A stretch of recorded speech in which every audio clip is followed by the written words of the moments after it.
அனைவருக்கும் வணக்கம்.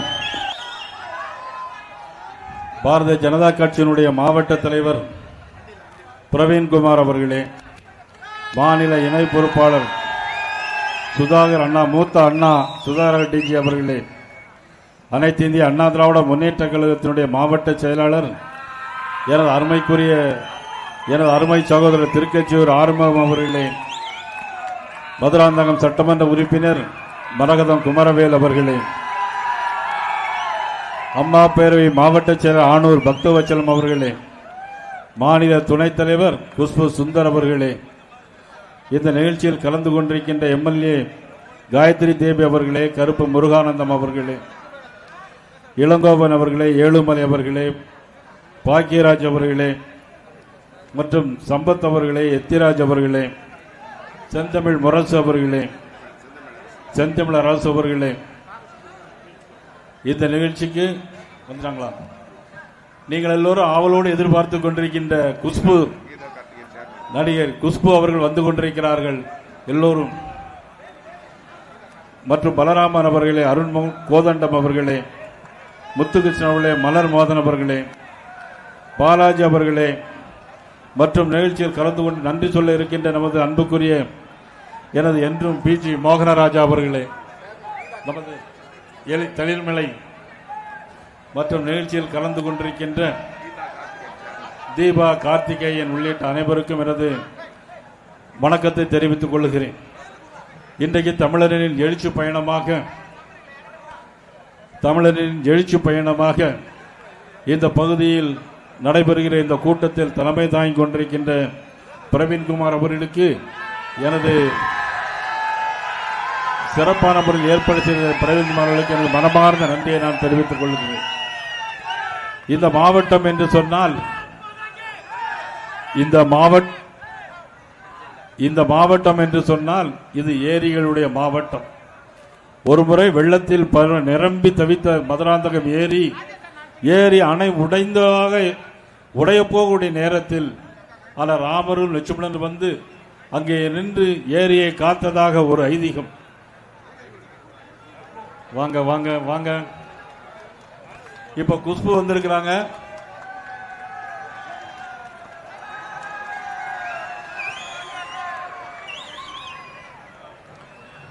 ஆக அந்த ஏரியை காத்ததாக ஐதீகம். அந்த அளவிற்கு புகழ்மிக்க இந்த ஏரி இருக்கக்கூடிய மகிழ்ந்தாம ஏரி. அது மட்டுமல்ல, இங்க இருக்கிற எல்லா பகுதி மக்களும் பல்லவ சாம்ராஜ்யத்தின் கோட்டையாக திகழ்ந்த மண் இந்த செங்கல்பட்டு மண். அது மட்டுமல்ல, வேடந்தாங்கு பறவைகளே இங்கு வந்து இருந்ததாக, வெளிநாட்டிலிருந்து வந்து போறதாக வேடந்தாங்கு பறவைகள். இவ்வளவு அருமைக்கும் பெருமைக்கும் கூறிய இந்த ஊரில் எவ்வளவு மோசமான ஒரு சூழ்நிலை கடந்த கால திராவிட முன்னேற்ற கழக அரசால் ஏற்பட்டிருக்கிறது என்பதை ஒரு வீடியோ காட்சி மூலம் இப்பொழுது உங்களுக்கு பார்க்கலாம்.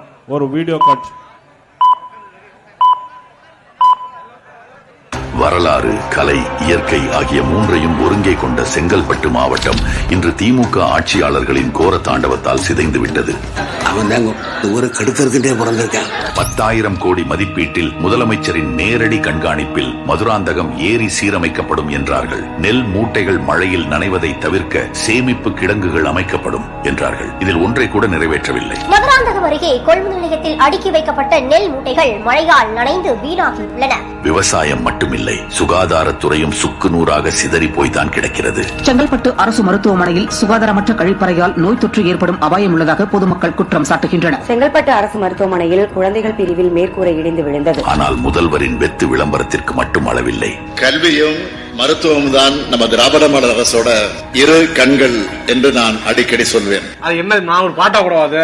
உருட்டு வழியில் உருட்டி பொழைக்கும் குருட்டு உலகமடா நண்பா, உருட்டை பழகி கொள்ளடா. இன்னைக்கு செங்கல்பட்டு மாவட்ட அரசு தலைமை மருத்துவமனையை திறந்து வச்சுட்டு இந்த விழாவுக்கு நான் வந்திருக்கிறேன். பெயருக்கு மட்டும் மருத்துவமனையை திறந்து வைத்துவிட்டு அதில் எந்த அடிப்படை வசதியும் செய்து கொடுக்காமல் பெருமை பேசுகிறார் முதல்வர். குடிநீர் வசதி இல்ல, பாத்ரூம் தண்ணி இல்ல, சரியான வசதிகள் கிடையாது. இன்னொன்னு, ஒரு மாத்திரை எழுதி கொடுக்குறாங்க, ஒரு எமர்ஜென்சி எழுதி கொடுக்குறாங்க.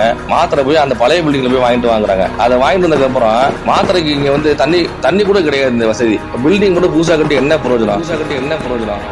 இதுதான் திராவிட மாடல் ஆட்சி. வெக்கமே இல்லையாடா? எனக்கு எரிச்சல் வருது. நான் கெட்ட வாரத்துல திக்கி அப்புறம் கொதிக்குது, ரத்தம் கொதிக்குது உன்னை பார்க்க. இந்த உலகத்துல உள்ள எந்த நகரத்துக்கும் நடக்காத ஒரு கொடுமை இந்த செங்கல்பட்டு மாவட்டத்துக்கு திமுக அரசால் நடந்துச்சு. பல்லாவரம் கண்டோன்மெண்ட் பகுதியில் உடல்நலம் பாதிக்கப்பட்ட 37 பேரில் 3 பேர் உயிரிழந்ததற்கு மாசடைந்த குடிநீரே காரணம் என அப்பகுதி மக்கள் குற்றம் சாட்டியுள்ளனர். அரசு வழங்குற தண்ணிய குடிச்சு மக்கள் இறந்து போனாங்க. நிறைய நோய் வருது, நிறைய இன்ஃபெக்ஷன் ஆகுது, ரொம்ப கஷ்டமா இருக்கு. எங்களால சாப்பிடுறதுக்கே நாங்க கஷ்டப்படும் போது 10 ரூபாய் கொடுத்து கேன் தண்ணி எங்களால வாங்க முடியாது. செங்கல்பட்டில் உள்ள குப்பை கிடங்கு முறையாக பராமரிக்கப்படாததால் மக்களுக்கு பல பிரச்சனைகளை ஏற்படுத்துகிறது. எல்லாருக்கும் நிறைய பேருக்கு வேதி எல்லாம் வருது. ஸ்மெல் ஒரு 10 மணி ஆனாக்கா அந்த குப்பை வரது ஓவர் ஸ்மெல் வருது. ஆனா இவ்வளவு இதுல இருந்து மல்லு கட்டி நாங்க ஒருத்தர் எல்லாம் இது கஷ்டப்பட்டோம். எந்த கொம்பனும் குறை சொல்ல முடியாத அளவிற்கு ஆட்சி வாயாலே வட சுடுவார், நன்றாக வாயாலே வட சுடுவார். திமுக ஆட்சிக்கு வந்தா தப்பு செய்யறவங்க யாரா இருந்தாலும், மறுபடியும் சொல்றேன், யாரா இருந்தாலும் பாரபட்சம் இல்லாம நடவடிக்கை எடுப்பேன். தாம்பரம் திமுக எம்எல்ஏ எஸ்.ஆர். ராஜா தனியார் நிறுவனத்திற்குள் புகுந்து அந்நிறுவன நிர்வாகிகளை ஆபாசமாக திட்டி கை கால்களை உடைத்து விடுவதாக மிரட்டிய வீடியோ வெளியாகியும் எஸ்.ஆர். ராஜா மீது எடுக்கப்பட்ட நடவடிக்கை என்ன? திமுக எம்எல்ஏ கருணாநிதி மகன், மருமகள் ஆகியோர் பட்டியலின பெண்ணை வன்கொடுமை செய்த போது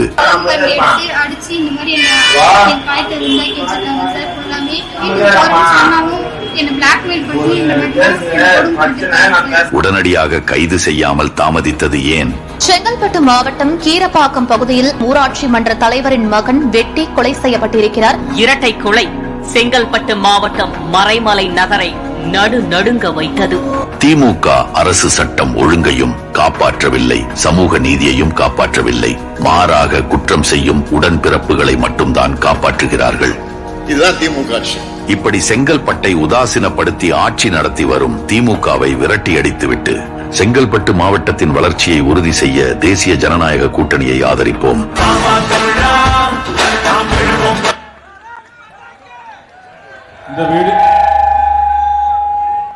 இந்த வீடியோ பாத்தீங்கல்ல, மதுராந்தகம் ஏரிக்கு 10,000 கோடி ரூபாய் நிதி ஒதுக்கும்னு சொன்னாங்க. 10 பைசா கூட இதுவரைக்கும் ஒதுக்கவில்லை. 10,000 கோடி ரூபாய்க்கு மேலாக நீர் மேலாண்மை அமைப்போம் என்று சொன்னார்கள். ஒன்றியந்தோறும் தானிய கிடங்குகள் அமைப்போம் என்று சொன்னார்கள். இதுவரையிலும் இந்த ஒன்றியத்தில், இந்த சித்தாமூர் ஒன்றியத்தில் ஒரு தானிய கிடங்கு கூட அமைக்கவில்லை. இதுதான் திமுகவுடைய தேர்தல் அறிக்கையிலே சொன்னது. அறிக்கையை எதுவுமே இதுவரையிலும் செய்யவில்லை. செங்கல்பட்டு மாவட்டம் தலைநகருக்கு சென்னைக்கு அருகே இருந்தாலும் எதுவுமே கிடையாது, ஒரு டெவலப்மெண்ட்டும் கிடையாது. நான் அமைச்சராக இருக்கும் பொழுது செங்கல்பட்டில் மகேந்திரா சிட்டி கொண்டு வந்தேன். அதன் பிறகு 20 ஆண்டுகளாக இதுவரையிலும் ஒரு தொழிற்சாலைகள் கூட வந்தது கிடையாது. பக்கத்தில் இருக்க புதுப்பட்டு பள்ளி கிராமத்தில் 33 லட்சம் ரூபாய்க்கு ஒரு பள்ளிக்கூடம் கட்டினார்கள். ஆனால் 33 லட்சம் ரூபாய் கட்டி முடித்து 3 மாதத்தில் இடிந்து விழுந்து 5 குழந்தைகள் இறந்து போனதுதான் மிச்சம். அதே மாதிரி சிறுதாவூர் உயர்நிலைப் பள்ளியிலும் இதுபோன்று பள்ளி கட்டிடம் இல்லாமல் உடைந்து விழுந்து அங்கே குழந்தைகள் படுகாயமுற்றதும் இதே செங்கல்பட்டு கிராமத்தில்தான் இருக்கிறது என்பதை நான் இந்த நேரத்தில் தெரிவித்துக் கொள்கிறேன். கோடி கோடியாக பணங்களை செலவழிக்கிறார்கள். பள்ளி கட்டிடம் இல்லை, பள்ளி கூடத்தில் கழிவறைகள் இல்லை. ஆனால் பொற்கால ஆட்சி என்று சொல்லிக் கொண்டிருக்கிறார்கள். அந்த அளவுக்கு ஒரு மோசமான ஆட்சி தான் இந்த கடந்த 5 ஆண்டு காலமும் ஓடிக்கொண்டே இருக்கிறது. அது மட்டுமல்ல, எல்லா இடங்களிலும் போதைப் பொருட்கள், கஞ்சா, பள்ளிக்கூடங்கள் பக்கத்திலே கஞ்சா விற்கிறார்கள். புதிதாக அதிநவீனமான போதைப் பொருட்கள், மெத்தப்பட்டினா என்னது, மெத்தப்பட்டி மெத்துன்னு சொல்றாங்க. அதிநவீன போதைப் பொருட்கள்லாம் விற்கிறாங்க. அதிநவீன போதைப் பொருட்கள் எங்க இருக்கிறாங்க? ஈசிஆர் சாலையில் உள்ள பகுதிகளில் அங்கே மெத்தப்பட்டின் போன்ற அதிநவீன போதைப் பொருட்கள்லாம் விற்கிறாங்க. ஆனால் கிராமங்களில் கஞ்சா பொருள் விற்கிறார்கள். ஏன்னா கஞ்சா கொஞ்சம் குறைஞ்ச விலையில் கிடைக்கும் நினைக்கிறேன். ஆக பணக்காரர்களுக்கு தனியாக போதைப் பொருட்கள், அது ஏழைகளுக்காக கஞ்சா போன்ற போதைப் பொருட்கள்லாம் விற்கிற ஒரு மோசமான ஆட்சி கண்டுபிடித்ததற்கு என்று சொன்னால் அது திராவிட முன்னேற்ற கழகத்தை தவிர வேற எந்த ஆட்சியும் இருக்க முடியாது. பாலியல் வன்கொடுமைகள், 10 வயது குழந்தையிலிருந்து நீங்கள் 70 வயது பெண்கள் வரையிலும் இரவு நேரங்களில் இப்படி தனியாக போக முடியவில்லை. எல்லோரும் கஞ்சா போதைப் பொருட்களை போட்டுக்கொண்டு பாலியல் வன்கொடுமைகள் நடந்து கொண்டே இருக்கிறது. எல்லோரும் நம்ம வீட்டு பெண்களாக இருந்தாலும் நம்ம ஸ்கூலுக்கு அனுப்பிட்டு வர்ற வரைக்கும் எல்லோரும் ஈரக்கொலையை கையில பிடித்துக்கிட்டு இருக்க வேண்டிய ஒரு சூழ்நிலை ஏற்படுகிறது. அந்த அளவுக்கு இன்னைக்கு பெண்களுக்கு பாதுகாப்பு இல்லாத ஒரு அரசாக இந்த அரசு இன்றைக்கு செயல்பட்டு கொண்டிருக்கிறது. இது மட்டுமல்ல, தமிழ்நாட்டிலே தான் அதிகப்படியான விபத்து நடைபெறுகிறது, தமிழ்நாட்டிலே தான் அதிகப்படியான தற்கொலைகளும் நடைபெறுகிறது. இன்றைக்கு தமிழ்நாட்டிலே எந்த விதமான பாதுகாப்பும் இல்லாத ஒரு அரசு இன்றைக்கு திராவிட முன்னேற்ற கழக அரசு என்று சொன்னால் அது மிகையாகாது. இந்த அரசு வெகு விரைவிலே நாம் அகற்றியாக வேண்டும். அதற்கான தேர்தல் ஏப்ரல் 26ஆம் ஆண்டு ஏப்ரல் மாதம் வரக்கூடிய தேர்தலில் தேசிய ஜனநாயக கூட்டணி வெல்ல வேண்டும் என்பதற்காக அனைவரும் ஒன்றுபட்டு நாம் பாடுபட வேண்டும் என்று இந்த நேரத்தில் கேட்டுக்கொள்கின்றேன். அரசு துறைகளிலே 3 லட்சம் பேருக்கு, அரசு துறைகளில் 3 லட்சம் பேர் காலி இடங்களை நிரப்புவோம் என்று சொன்னார்கள். பெண்களுக்கு 35 வயதுக்கு மேலான பெண்கள் திருமணமாகாமல் இருந்தால், 35 வயதுக்கு மேலாக பெண்கள் திருமணமாகாமல் இருந்தால் அவர்களுக்கு அரசு வேலை வாய்ப்பு தருவோம் என்று சொன்னார்கள். இதுவரையிலும் யாருக்கேனும் தந்தார்களா? ஒன்றும் தரவில்லை. தமிழ் தமிழ் என்று பேசுகிறார்கள். பாரத பிரதமர் நரேந்திர மோடி அவர்கள் ஐநா சபைக்கு போனாலும் சரி, அயோத்திக்கு போனாலும் சரி, தமிழை பற்றி பேசுகிறார்கள், திருக்குறளை பற்றி பேசுகிறார்கள். யாதும் ஊரே யாவரும் கேளீர் என்று அவர்களுடைய அந்த மழலை மொழியிலே பேசுகிறார்கள். இன்றைக்கு காசியிலே தமிழ் சங்கம் நடைபெறுகிறது. கன்னியாகுமரியிலிருந்து ட்ரெயின் ஃப்ரீயாக விடப்படுகிறது. தென்காசியிலிருந்து ட்ரெயின்கள் போகப்படுகிறது.